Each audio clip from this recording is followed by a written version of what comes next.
আচ্ছা, একটা breaking news আছে। সেটা হচ্ছে সংযুক্ত আরব আমিরাত, যেটাকে ইংরেজিতে ইউএই বা ইউনাইটেড আরব আমিরাত বলা হয়। এই দেশটি ওপেক ছেড়ে দিচ্ছে। খবরটি দিছে আপনার আল জাজিরা এবং রয়টার, দুইটা নিউজ অনলাইন নিউজ পোর্টালেই এই প্রথম হেডলাইনেই খবরটা আছে। তো ওপেক মানে হচ্ছে যে organisation of the petroleum exporting countries, বাংলায় যেটাকে বলা যায় যে পেট্রোলিয়াম রপ্তানিকারক দেশগুলোর সংগঠন, অর্থাৎ একটা তেল সিন্ডিকেট। হ্যাঁ, এই দেশগুলো ওপেকের প্রায় 49টা না 51টা মেম্বার আছে। এরা প্রত্যেকেই ওপেকের সিদ্ধান্ত মোতাবেক চলে, মানে উৎপাদন, মূল্য, হ্যাঁ, সরবরাহ, এগুলি সমস্ত কিছু তারা নিয়ন্ত্রণ করে। এতে করে চাইলেই কোনো দেশ তেলের উৎপাদন বাড়াতে বা কমাতে পারবে না। একটা নির্দিষ্ট চাহিদা অনুযায়ী এই তেল তারা উৎপাদন করবে। এখন ওপেক ছেড়ে দিলে সংযুক্ত আরব আমিরাত, যেটাকে আমরা দুবাই বলি আর কি, এই দুবাই যদি ওপেক ছেড়ে দেয় তাহলে আপনার তাদের তেল উৎপাদনের উপরে কোনো নিয়ন্ত্রণ থাকবে না। তারা ইচ্ছামতো তেল উৎপাদন এবং বিক্রি করতে পারবে, এবং সম্ভবত আমেরিকা তাদেরকে দিয়ে এই কাজটা করাইছে। কারণ সাম্প্রতিককালে ইরান যুদ্ধের পরে দুবাই নিজেদেরকে রক্ষা করার জন্য আরও বেশি করে আপনার আমেরিকার দিকে ঝুঁকে পড়ছিল। হ্যাঁ, তারা আমেরিকা তাদেরকে আশ্বস্ত করছিল যে তারা ইরানের এই যে এই যে ড্রোন হামলা, মিসাইল হামলা, এগুলি যে হয়েছে, হ্যাঁ, এইগুলি যাতে ভবিষ্যতে না হয় এই জন্য তাদের আকাশ প্রতিরক্ষার সমস্ত দায় দায়িত্ব আমেরিকা নেবে। তো সম্ভবত এই আরব আমিরাত আপনার আমেরিকার সাথে একটা নিরাপত্তা এবং সামরিক চুক্তি করবে, করে তারপরে তারা তারা যুক্তরাষ্ট্রের তোলে, মানে পতাকা তোলে, মানে আমেরিকার ভিতরে ঢুকে যাবে আরও বেশি করে। আর এই যে তারা ওপেক থেকে বেরিয়ে গেল, এর ফলে তেলের বাজারে তো একটা প্রভাব পড়বেই, এবং তাদের তেল উৎপাদন তারা বাড়ায় দিবে, এবং আমেরিকা তাদের সমস্ত তেল কিনে নিবে যাতে তাদের দেশের জনগণের তেল সংকট দেখা না দেয়।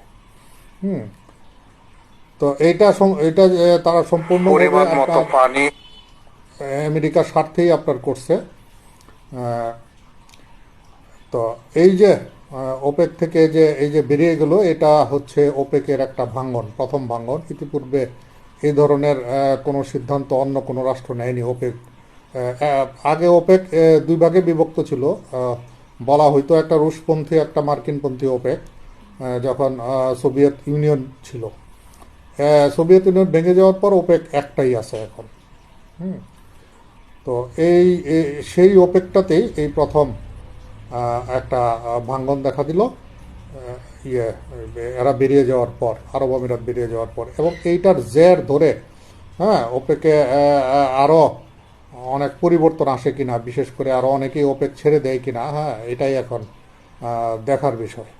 তো এই যে দুবাই, যে একটা বিশাল হাব, আপনার ইন্টারন্যাশনাল,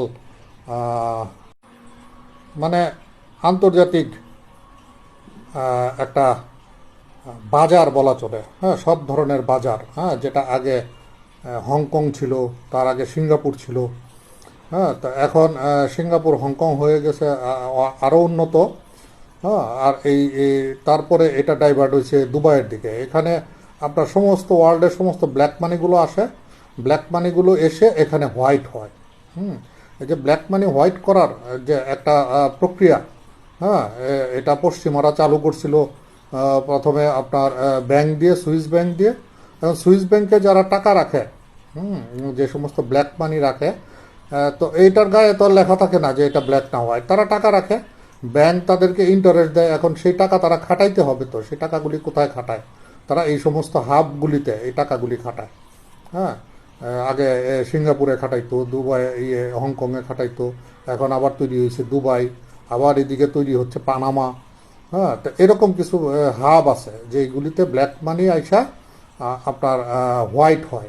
এই যে এত এত দুবাইয়ের যে এই যে 100 তলা 150 তলা যে বিল্ডিংগুলি দেখেন এত এত, হ্যাঁ, এই বিল্ডিংগুলি কিভাবে তৈরি হয়, হ্যাঁ, সব ইন্টারন্যাশনাল ব্ল্যাক মানিগুলি এখানে আসে, ব্ল্যাক মানি হোল্ডাররা আসে, হোল্ডাররা বলতে সে তো মাফিয়াগুলি এখানে আসে। তারপরে আন্তর্জাতিকভাবে যেহেতু সমস্ত পৃথিবীর লোকজন এখানে কেন্দ্রীভূত হয়, হ্যাঁ, ফলে এটা একটা মার্কেট হিসাবে গড়ে উঠছে দুবাই। মার্কেট বলতে আপনার ওই আপনার এই মল থেকে নিয়ে, হ্যাঁ, আপনার পাইকারি বাজার এইগুলি গড়ে উঠছে, ব্যাংকিংয়ের একটা হাব এটা, হ্যাঁ। তারপরে এই ট্রানজেকশন বলতে মানি ট্রানজেকশন থেকে নিয়ে পণ্য ট্রানজেকশন, হ্যাঁ, পণ্য ট্রানজেকশন বলতে আপনার মনে করেন যে চায়নার একটা কোম্পানি বছরে 300 ইউনিট পণ্য উৎপাদন, মানে 3 লক্ষ ইউনিট পণ্য উৎপাদন করে, হ্যাঁ। তো দুবাই তার সাথে চুক্তি করলো যে তোমার 10 বছরের প্রোডাকশন আমি কিনে নিলাম। হুম। তো ফলে ও যে দামটা চাইনিজ কোম্পানির কাছে পাবে, এই দামটা অন্য কেউ পাবে না, হ্যাঁ। সে মনে করেন ওই কোম্পানি হয়তো প্রোডাক্ট বিক্রি করে হয়তো 60 টাকা করে, সে 5 টাকা করে সমস্ত প্রোডাক্ট কিনে নিল, হ্যাঁ। দুবাই পর্যন্ত আনতে তার 5.5 টাকা খরচ হলো, এখন সে 7 টাকা 8 টাকা এই প্রোডাক্টটা বিক্রি করলো, হ্যাঁ। এই যে লাভটা, এই প্রফিটটা, এইগুলি দুবাই বসে বসে করে। আগে হংকং বসে বসে এইগুলি করতো, এখনও করে হংকং। তা এই যে দুবাই এইগুলি করে আর কি, হ্যাঁ, বসে বসে। তো এইখানে হচ্ছে এই যে এখন দুবাইয়ের যে এই যে ডেভেলপমেন্টটা, দুবাইয়ের যে এখনকার যে সিচুয়েশনটা, এটাকে রক্ষা করতে গেলে, হ্যাঁ, তাকে আমেরিকার ছাতার নিচে চলে যেতে হবে, এছাড়া দুবাইয়ের আর কোনো রাস্তা নাই।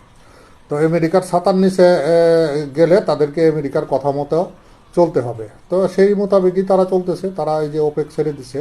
আমেরিকা অনেক দিন যাবতই ওপেকের উপর বিরক্ত ছিল, হ্যাঁ। তারা আমেরিকার ট্রাম্প তো কিছুদিন আগে বলছেই যে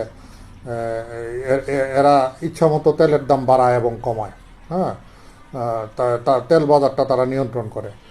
তো এরকম আপনার অভিযোগ আপনার ইয়ের ভিতরে আছে। ফলে এখন আর এই যে এই এই যে ওপেক থেকে যে বেরিয়ে গেল, হ্যাঁ, আরব আমিরাত, হ্যাঁ, এই বেরিয়ে যাওয়ার ফলাফলটা একটা নেগেটিভ ফলাফল হবে, হ্যাঁ। এবং আমেরিকা এখন ইয়ের আরব আমিরাতের, হ্যাঁ, নিরাপত্তার সমস্ত দায় দায়িত্ব নেবে। আপনারা 2-3 দিন পরেই দেখতে পারবেন, হ্যাঁ, এটার ইফেক্টটা আর কি। আমেরিকার সাথে তার যে মরমটা কোন পর্যায়ে গিয়ে ঠেকে, এটা আর 2-3 দিন পরেই দেখা যাবে।